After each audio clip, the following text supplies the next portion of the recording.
নমস্কার দর্শক, আমি সব্যসাচী এসজি অ্যাস্ট্রোভিশনে আপনাদের অনেক স্বাগত জানাচ্ছি। আজকে আমি শনির ঢাইয়া নিয়ে আপনাদের সামনে কিছু তথ্য তুলে ধরব। আমাকে অনেক দর্শক অনুরোধ করেছেন শনির সাড়ে সাতি বা ঢাইয়া এগুলো নিয়ে কিছু একটি ভিডিও করবার জন্য। তো আমি ভাবলাম যে আজকে আমি শনির ঢাইয়া নিয়ে আপনাদের কিছু বিষয় তুলে ধরি। এই মুহূর্তে যাদের কর্কট রাশি এবং বৃশ্চিক রাশি তাদের ঢাইয়া চলছে এবং তাদের সময়টি কিন্তু অত্যন্ত ডিস্টার্বিং এই মুহূর্তে। অর্থাৎ যাদের কর্কট রাশি এবং বৃশ্চিক রাশি আপনারা মিলিয়ে দেখবেন আপনাদের সময়টা কিন্তু এখন খুব খারাপ যাচ্ছে। খুব খারাপ বলতে বেশ খারাপ যাচ্ছে। তো শনির ঢাইয়াটা আসলে কি? ঢাইয়া এই শব্দের অর্থ হচ্ছে আড়াই। আমাদের জন্মরাশি থেকে আমাদের যেটা রাশি, আমাদের একটা হয় লগ্ন এবং একটা হয় রাশি। অর্থাৎ চন্দ্র আমাদের যে রাশিতে বসে থাকে সেটা হচ্ছে আমাদের জন্মরাশি। তো আমাদের জন্মরাশি থেকে শনি যখন চতুর্থে অথবা অষ্টমে গোচর করবে, অর্থাৎ আমাদের জন্মরাশি থেকে শনি গ্রহ যখন চতুর্থে অবস্থান করবে অথবা অষ্টম ভাবে অবস্থান করবে, তখন তাকে ঢাইয়া বলা হয়। এবং আমাদের জন্মরাশি থেকে চতুর্থে অথবা অষ্টমে শনির এই অবস্থান কিন্তু 2.5 বছর থাকে। এই 2.5 বছরের সময়টাকেই ঢাইয়া বলা হয় এবং এই সময়টা অত্যন্ত কষ্টদায়ী হয়ে থাকে। সবার ক্ষেত্রে না, তবে বেশিরভাগ ক্ষেত্রে কষ্টদায়ী হয়ে থাকে। যাদের ক্ষেত্রে শনি যোগকারক গ্রহ তাদের ক্ষেত্রে কিছুটা ভালো হয়, কিন্তু যাদের ক্ষেত্রে অযোগকারী গ্রহ শনি তাদের ক্ষেত্রে কিন্তু এই সময়টা অত্যন্ত খারাপ যায়। তো শনিদেব যখন জন্মরাশি থেকে চতুর্থে অবস্থান করে, তো চতুর্থ ঘর হচ্ছে আমাদের মায়ের ঘর, আমাদের বাড়ি, গৃহ, এসবকে বোঝায়। সেখানে যখন শনিদেব অবস্থান করবেন তখন অটোমেটিক্যালি সেখানে একটা ডিস্টারবেন্স তৈরি হবে। মায়ের শরীর এই সময় খারাপ হওয়ার সম্ভাবনা অনেক বেশি হয়। গৃহে অশান্তি, শান্তির অভাব, এই সমস্ত বিষয়গুলো কিন্তু লক্ষ্য করা যায় যখন শনিদেব চতুর্থ ঘরে অবস্থান করে। এবং এই চতুর্থ ঘর থেকে শনিদেবের যে দৃষ্টি হয় সেটি হচ্ছে 3 নম্বর দৃষ্টি, 7 নম্বর দৃষ্টি এবং 10 নম্বর দৃষ্টি। তো শনিদেব তার তৃতীয় দৃষ্টি আমাদের 6th হাউসে পড়ে।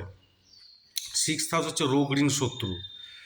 যখন 6th হাউসে আপনার শনিদেবের তৃতীয় দৃষ্টি পড়বে তখন অটোমেটিক আপনার রোগ বৃদ্ধি পাবে, আপনার ঋণ করা থাকলে ঋণ নিয়ে আপনি সমস্যায় পড়বেন এবং আপনার শত্রুও বৃদ্ধি হবে। অর্থাৎ রোগ, ঋণ, শত্রুর এই সময় বৃদ্ধি ঘটবে যখনই শনিদেবের তৃতীয় দৃষ্টি 6th হাউসে পড়বে। ভুল ট্রিটমেন্ট হওয়ার সম্ভাবনা দেখা যায়। বিভিন্ন রকম ক্রনিক ডিজিজ বা ক্রনিক রোগ এই সময় আপনাকে ভোগাতে পারে। শনিদেবের সপ্তম দৃষ্টি পরে আমাদের 10th হাউসে, অর্থাৎ কর্মের ঘরে।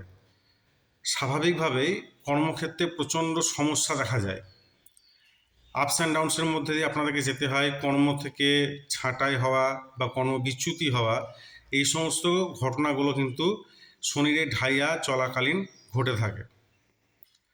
শনিদেবের দশম দৃষ্টি পড়ে লগ্নের ওপর, অর্থাৎ চন্দ্র যেখানে অবস্থান করছে সেই লগ্নের ওপর। স্বাভাবিকভাবেই আপনার এই সময় শরীর খারাপ হবে। আপনার মধ্যে আপনার বিভিন্ন রকম অসুখ বিসুখ আপনাকে ধরতে পারে। আপনার এই সময় ফ্রাস্ট্রেশনের মধ্যে আপনি থাকতে পারেন, আপনার মান সম্মান হানির যোগ এই সময় ঘটতে পারে, ইত্যাদি বিভিন্ন রকম ঘটনা শনির এই ঢাইয়া চলাকালীন ঘটে থাকে যখন শনিদেব চতুর্থ ঘরে অবস্থান করে জন্মরাশি থেকে। এবার আসছি, শনিদেব যখন আমাদের জন্মরাশি থেকে অষ্টম ঘরে অবস্থান করে তখন কি হয়। অষ্টম ঘর হচ্ছে আমাদের আয়ুর ঘর। স্বাভাবিকভাবেই অষ্টম ঘরে শনির গোচর বা অবস্থানটা খুব একটা ভালো না। এটার অন্য একটা ব্যাখ্যা আছে, শনিদেব অষ্টম ঘরে থাকাটা ভালো একদিক থেকে, আয়ুর দিক থেকে, কিন্তু অনেক বেশি স্ট্রাগল করে বেঁচে থাকতে হয়। যাই হোক, শনিদেব যখন অষ্টম ঘরে আসছে তখন 8th হাউসটা হচ্ছে ট্রান্সফরমেশনেরও। তো আপনার জীবনে কিন্তু একটা বড় ট্রান্সফরমেশন হওয়ার সম্ভাবনা তৈরি হয়। সেটা খারাপও হতে পারে, ভালোও হতে পারে, তবে বেশিরভাগ ক্ষেত্রে খারাপ ট্রান্সফরমেশনই বোঝায়। অর্থাৎ পরিবর্তন, বিরাট কিছু পরিবর্তন। আপনার অ্যাক্সিডেন্ট, চোট আঘাত, রক্তপাত, এমনকি অপারেশন, সার্জারি, এই সমস্তর মধ্য দিয়েও কিন্তু আপনাকে যেতে হতে পারে। শনিদেবের তৃতীয় দৃষ্টি আমাদের কর্ম ঘরে পড়ছে, অর্থাৎ 10th হাউসে। 10th হাউসে বললাম, 10th হাউসে শনিদেবের দৃষ্টি পড়া মানে কর্মক্ষেত্রে বিপর্যয় ডেকে নিয়ে আসবে। এবং শনিদেবের যে 7 নম্বর দৃষ্টি, সেটি পড়ছে আমাদের অর্থের ঘরে, 2nd হাউসে। স্বাভাবিকভাবে আপনার অর্থ সঞ্চয়ের ক্ষেত্রে একটা বাধার সৃষ্টি হবে, অত্যাধিক পরিমাণে ব্যয় হবে। অর্থ অর্জন করা, আয় করা, এটা তখন কিন্তু একটা সমস্যায় এসে দাঁড়াবে। এবং শনিদেবের যে দশম দৃষ্টি সেটি পড়ে আমাদের 5th হাউসে। 5th হাউস হচ্ছে আমাদের মনের ঘর, আমাদের সন্তানের ঘর। সেই কারণে সন্তানের সেক্ষেত্রে বিভিন্ন রকম সন্তানের শারীরিক সমস্যা বা সন্তানের পড়াশোনা সংক্রান্ত সমস্যা, এগুলো হতে পারে। আপনি যদি স্টুডেন্ট হন সেক্ষেত্রে আপনার শিক্ষাক্ষেত্রে সমস্যা, পড়াশোনায় সমস্যা, রেজাল্ট যেরকম আশা করছেন সেরকম হবে না। মানসিক দিক থেকে আপনি অশান্তিতে ভুগবেন, ফ্রাস্ট্রেশনের মধ্যে থাকবেন। এই সমস্ত এফেক্টগুলো দেখা যায় শনির ঢাইয়া চলাকালীন। শনির ঢাইয়া চলাকালীন আর একটা বিষয় লক্ষ্য করা গেছে, অনেক ক্ষেত্রে কিন্তু গুরুজন হানি হয়। তাই শনির ঢাইয়া চলাকালীন আপনারা আপনাদের গুরুজনদের প্রতি বিশেষ দৃষ্টি রাখবেন, তাদের সেবা শুশ্রূষা করবার মধ্যে নিজেদেরকে ব্যস্ত রাখবেন, কারণ এই সময় কিন্তু গুরুজন হানিও হতেও দেখা গেছে, যেরকমটা শনির সাড়ে সাথীতে দেখা যায়। তো এটা গেল শনির ঢাইয়ার যে ফল, শনির ঢাইয়া কাকে বলে এবং তার যে ফল কীরকম। এবার এটা রেমিডি, প্রতিকার কী। শনিদেবের যখন ঢাইয়া চলে সেই সময় প্রত্যেকটা মানুষের উচিত মিথ্যাচারণ না করা, কারণ শনিদেব হচ্ছেন কর্মফলদাতা। উনি আমাদের কর্মফল অবশ্যই দেবেন। শনিদেবের কর্মফল থেকে স্বয়ং ত্রিদেবও কিন্তু পার পাননি, আর আমরা তো সামান্য মানুষ। সেই জন্য আমাদেরকে শনিদেবের ঢাইয়া চলাকালীন, শুধু শনিদেবের ঢাইয়া কেন, আমাদের সারা জীবনই সঠিক পথে থাকা উচিত, সোজাভাবে থাকা উচিত। কিন্তু বিশেষভাবে শনি যখন ঢাইয়া বা সাড়ে সাথী চলবে সেই সময় আমাদের প্রত্যেকের সঠিক পথে, সৎ পথে, ন্যায় পথে থাকা উচিত। মিথ্যা কথা বলা এই সময় বর্জন রাখতে হয়, মিথ্যা কথা কোনো সময় বলতে হয় না। এই সময় আপনারা যেটা করতে পারেন, আপনারা যারা অন্ধ মানুষ হয়, অন্ধ ব্যক্তি হন, তাদেরকে যদি আপনারা সাহায্য করেন, এতে শনিদেবের কৃপা লাভ হয়।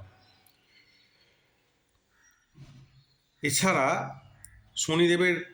শনির ঢাইয়া যখন চলে সেই সময় যদি আপনারা কালো অথবা নীল রঙের বস্ত্র সামগ্রী যদি আপনারা শনিবারের দিন দান করে দেন, যারা নিডি পার্সন, যাদের খুবই প্রয়োজন, লেবার শ্রেণীর যারা মানুষ হয়, তাদেরকে যদি বস্ত্র দান করেন, সেক্ষেত্রেও কিন্তু শনিদেবের কৃপা লাভ করা যায়। এছাড়া আপনারা কালো তিল আপনারা শনিবারের দিন মন্দিরেও দান করতে পারেন। শনিদেবের ঢায়া চলাকালীন আপনাদের বিশেষ করে পায়ে সর্ষের তেল মাখা উচিত, মানে হাঁটুর নিচ থেকে পায়ের তলা পর্যন্ত আপনারা সর্ষের তেল মালিশ করবেন। যারা যাদেরকে দিব্যাঙ্গ বলা হয়, সে সমস্ত মানুষদেরকে আপনারা যদি সাহায্য করেন, সেটিও শনিদেবের কৃপালাভ আমরা পেতে পারি তার থেকেও। এবং যারা খুবই দরিদ্র মানুষ, তাদেরকে যদি আপনারা সাহায্য করতে পারি, তাতেও কিন্তু শনিদেবের ঢাইয়ার সময় আমরা কৃপালাভ করতে পারি। শনিদেবের এই ঢাইয়া বা সাড়ে সাতির যে কঠোর দুঃসময়, সেটা থেকে একমাত্র বাঁচাতে পারেন, মানে রক্ষা করতে পারেন বজরংবলী। তাই এই সময় আপনারা যত বেশি হনুমান চালিসা পাঠ করবেন, তত আপনাদের জন্য ভালো এবং মঙ্গলদায়ক। হনুমান চালিসা পাঠ করবেন, আপনারা পাঠ করুন। এতে শনিদেবের যে কঠোর দণ্ড, সেটা থেকে কিছুটা লাঘব পেতে পারেন।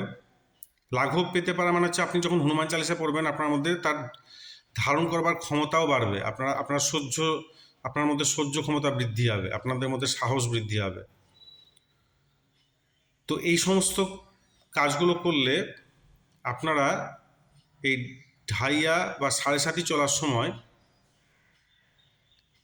আপনারা কিছুটা কষ্ট আপনারা লাঘব করতে পারেন, আপনাদের কিছুটা রিলিফ আপনারা পাবেন। আর এই সময় কোনো অসৎ কর্ম, অসৎ কাজ, মিথ্যাচারণ, কোনো মিথ্যা কথা বলা বা কাউকে ঠকানো, এই কাজগুলো ঢাইয়া বা সাড়ে সাতি চলার সময় একদম করবেন না। নাহলে আপনাদের যেটা দুঃসময় যাচ্ছে, সেটা কিন্তু আরও দুঃসময় গিয়ে পৌঁছাবে। আশা করি ভিডিওটি ভালো লাগবে। যদি ভালো লেগে থাকে, জ্ঞানবর্ধক হয়, অবশ্যই লাইক করবেন, শেয়ার করবেন এবং সাবস্ক্রাইব করবেন। অনেক অনেক ধন্যবাদ, ভালো থাকবেন।